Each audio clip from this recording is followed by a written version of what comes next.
boys. And this is Mr. Horn. Mr. Horn, your climate's bum.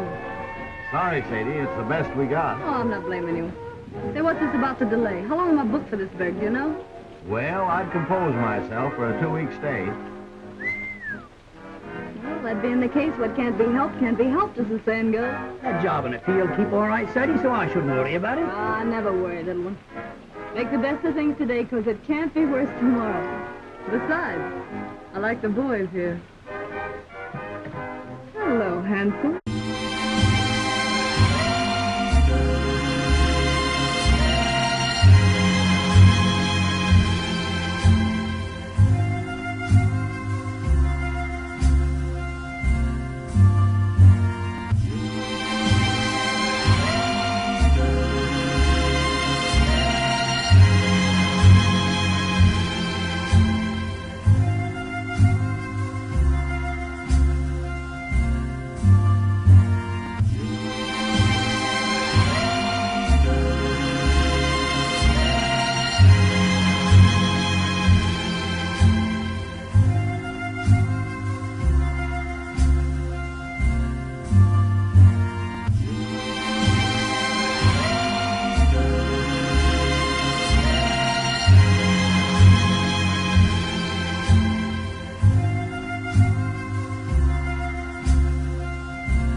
The glitter of Hollywood society is concentrated at a dinner dance benefit for the Damon Runyon Memorial Cancer Fund.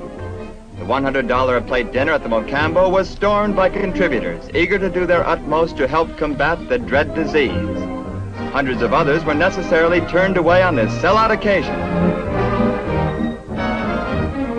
Mrs. Nina Winans, chairman of the Cancer Fund, and Mrs. Leo Spitz shared the major credit for the evening's success. The guest list was starred with the names of most of the bright luminaries of the film capital. Ann Blythe and Dick Clayton were among the celebrities contributing to this worthy cause, also highlighted by the attendance of Joan Crawford and her escort of Korea Purple Heart war veterans. The top flight entertainers appearing at the benefit donated their services. Among the notables was Ethel Barrymore, Queen of the Theater's royal family. Also representing the film industry was a party headed by Leo Spitz, which included Hedda Hopper. Others present were Shelley Winters, Piper Laurie, and Leonard Goldstein.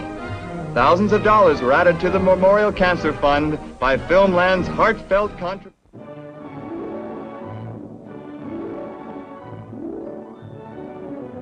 Times Square welcomes a new film hit, Sabrina, which boasts 4 Academy Award winners.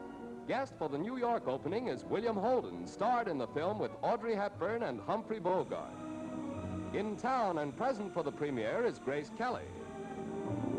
The beautiful leading lady joins Paramount Pictures President Barney Balaban and Mrs. Balaban. Here's Arlene Whalen and her escort. Frederick Larch and his party participating in another of filmdom's big first nights. And in Hollywood, the Klieg lights herald the film capital's salute to Sabrina. Here, the in-person assignment falls to Humphrey Bogart, attending with wife Lauren Bacall. Cameras, too, on Joan Crawford and Cesar Romero, popular as ever.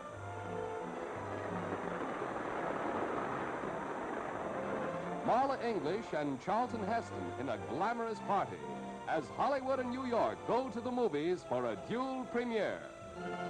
World premiere time in Beverly Hills, California brings out a banner crowd for the new Danny Kaye film, Knock on Wood.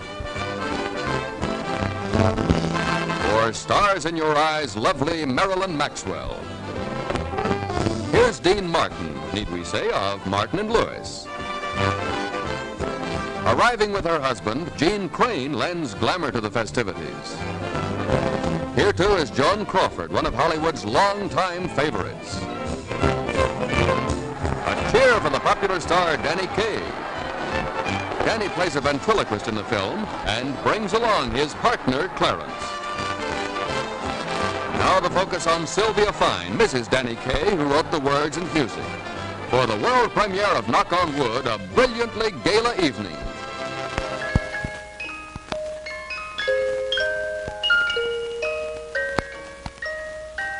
Good night, Mother. Good night, Mother, dear. Good night, darling. Happy dreams. God bless. This is our best time. The best time for all mothers and children. The moment of wonderful peace and contentment. Knowing your children are all cozy in bed for the night. Safe and sound. Happy and healthy. Sometimes I wonder if we really appreciate how very fortunate we are. How truly blessed for the joy of these precious moments. For that greatest of all gifts, our children's happiness and health. For there are other mothers, so terribly many, who no longer know such moments of peace and happiness, who may never know it again. Mothers of child cancer. The Jimmy Fund building in Boston, more than 200 child cancer patients are cared for every day. The finest treatment known to medical science, where parents are always welcome, where devotion to service is ever far above and beyond the call of duty, where they are surrounded by an atmosphere lovingly designed to fill their every hour with every possible happiness. All this made possible because of your great heart, you, the people of New England. This is their only chance, their only hope to live, until that wonderful day when the prayer in every mother's and father's heart is answered.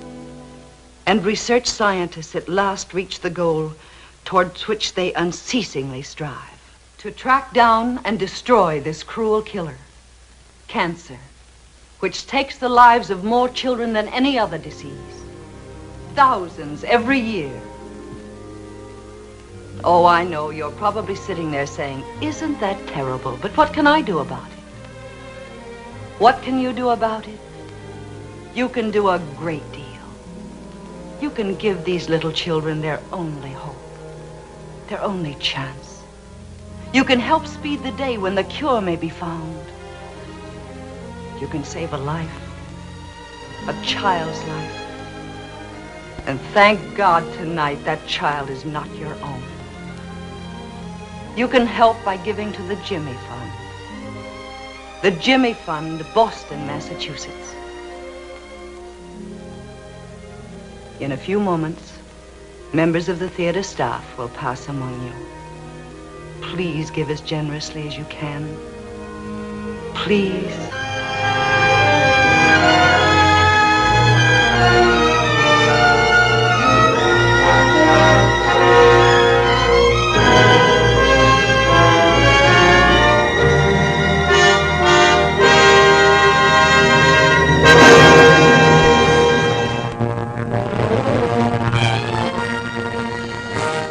Hails the gala world premiere of The Rose Tattoo, a benefit extraordinary at which Red Buttons is a doorman, here welcoming Sid Caesar and his wife. Tonight's entire proceeds go to the Actors Studio, and now we see Mary Martin and husband Richard Halliday. Paramount Pictures president Barney Balaban and Mrs. Balaban, as Times Square witnesses the season's most brilliant gathering of show business celebrities. Director Daniel Mann and producer Hal Wallace come from Hollywood to see their picture premiered. The interest becomes electric as Marilyn Monroe arrives. Miss Monroe is to serve as an usherette as her contribution to the non-profit workshop for actors, directors, and playwrights, which is the Actors Studio. And now Marlon Brando, generating the enthusiasm which greets big names of the screen, in person, before the fans. After the close-up, let's move inside to join a celebrity-studded line of usherettes. Leslie Caron, Joyce Grenfell, Vivica Linfors, Geraldine Page, Rita Gam, and Helen Hayes. The ticket taker, Joan Crawford. And that's Jane Mansfield. And Hope Hampton. A night of distinguished names, color, and excitement.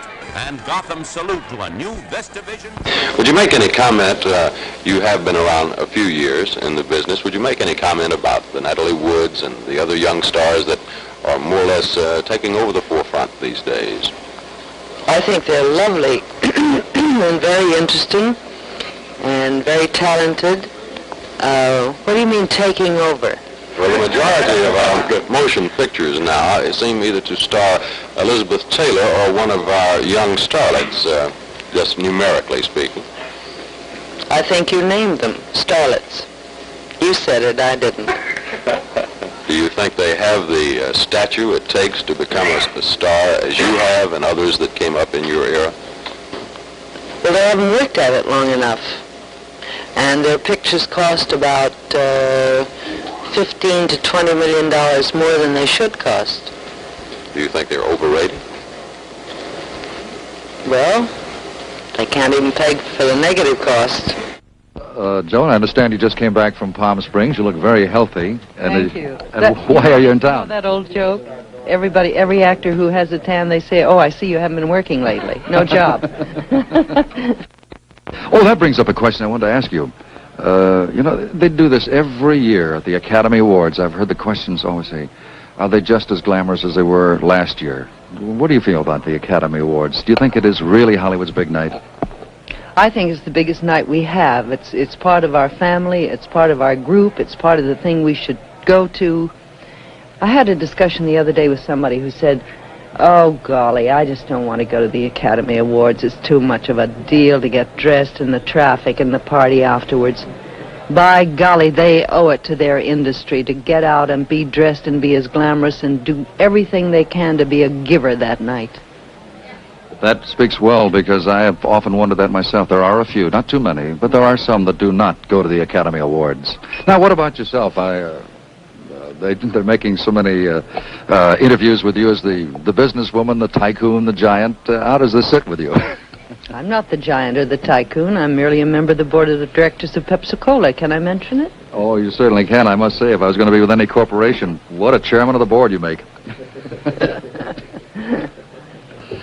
It's very interesting and a great deal of fun. As a matter of fact, working in pictures has taught me so much about other industries. And it was so easy for me to learn. Not that I've learned everything I have to learn. I have much more to learn. But to be able to market, instead of selling Joan Crawford, to market a soft drink. All of my training in pictures stood me in very good stead, believe me. Where do you call home now? New York. And how much time do you spend in New York or in Hollywood or around the country? Well, I only come here when I have a job to do, either television or presentations or a film. I'm usually traveling all over the world for Pepsi.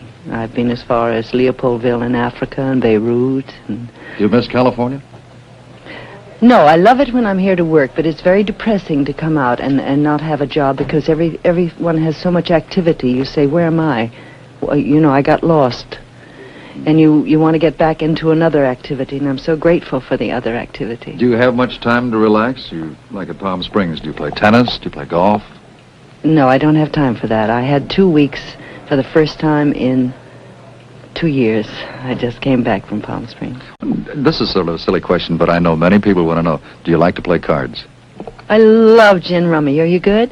Not good, but I like to play. Do you know Russian Bank? No. Do you know backgammon? Yes, I've heard of that. Do you know AC-Doocy backgammon? Yes. Oh, that's an old Navy game. I had a night watchman who taught me that. You sound like a shark, Joan. I don't know if I'd want to play. I'm only 36,000 points ahead of one of our vice presidents in gin. Business must be good. We never play for money. You play for bottle tops. They're called caps, crowns. Oh, I beg your pardon. Crowns. First mistake I ever made when I was married is I said, "Oh, look at that beautiful cap." My husband said, "Crown, dear, crown." So I learned. Thank you very much, Joan. Thank you so much. Nice talking. We'll read it to you.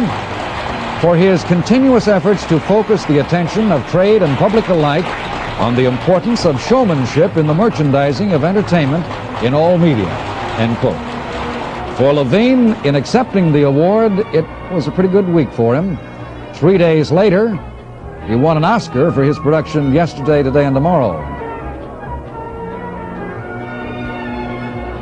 Now, coming up next, the appearance of Frank Sinatra to make another award presentation. I don't know who wrote Frank's material on this day. He was tremendous. In talking on this program, another glittering lineup of stars and the glamour in which they live. The Publicists Guild did themselves up proud with their Frank Sinatra, who was one of the special presenters. Now, the other special presenter, Joan Crawford, shown here with Joe Levine and George Chandler. How's that for having special presenters, Joan Crawford and Frank Sinatra? Yes, the publicity people certainly scored well for their big affair, and this is just the second time they've done it. Now, this was all before the luncheon began. It's not the Crystal Room. It's just a small side room with the press and photographers. Buster Keaton, one of the funniest men ever to be hit by a pie. George Scott, with beard, not nominated, but he did a tremendous job in Dr. Strangelove.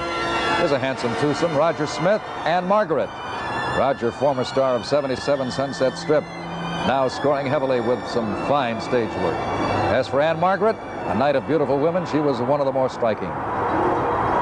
It's still well before showtime. The grandstands have been packed for hours, and if you ever wanted to see the stars, this was the place and this was the night. Deborah Carr. And did she have her work cut out for her tonight with some of the foreign names that she was to read off in the category that she presented for? She was terrific, but wouldn't you know it, the winners were Peter Stone and Frank Tarloff for Father Goose.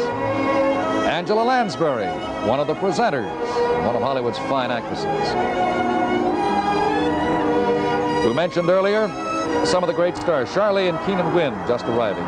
We mentioned some of the great stars. Others were Sally Eilers and Chester Conklin. There's Tony Quinn, the man that Rex Harrison said he thought was the one to beat for his fine performance in Zorba the Greek. In the background, you'll see the best-selling German novelist Alfred de Monte. There's producer Tom Mankiewicz, his escort. Incidentally, Tony Quinn has won 2 Oscars, although he did not win on this night. He won in '52 for Viva Zapata and '56 Lust for Life, George Hamilton. But Tony has never won in the Best Actor category. Ginger Rogers, and she looks just as glamorous as on that night back in 1940 when she won an Oscar for Kitty Foyle. Mr. and Mrs. Rex Harrison, and what a night this will be for them. Only once before has the star of a musical won, and that was Jimmy Cagney for Yankee Doodle Dandy back in 1942. Another nominee, Debbie Reynolds for the unsinkable Molly Brown, but Debbie, despite a terrific performance, was really battling the odds tonight. For Molly Brown, it was like being caught between the fire and the frying pan. Harry Carl. Here's one foreign star who didn't win an Oscar, but Claudia Cardinelli, the Italian beauty, won more than her share of admiring glances. That was Rock Hudson with her. Here she is, the sentimental favorite tonight, Julie Andrews. And there's that fellow, Rock Hudson. And now time is growing short. Joan Crawford, Cesar Romero, photographers doing their best trying to keep up with the stars that are flooding in. And they fight and jostle for position to get shots of Julie Andrews. This was even before the ceremony. If there ever was an odds-on favorite as well as sentimental, Julie Andrews had to be that tonight. Discussed this afternoon with the Prime Minister? Oh, we discussed many, many things. Cabbages and kings, and he and Mrs. Wilson took us around and showed us the cabinet and many of the rooms and sitting rooms, and explained what they were, the main dining room and the small dining room, and all the portraits What's It's fascinating. What's your impression of Number 10? You liked it? I'd like to move in. I think they're enchanting people.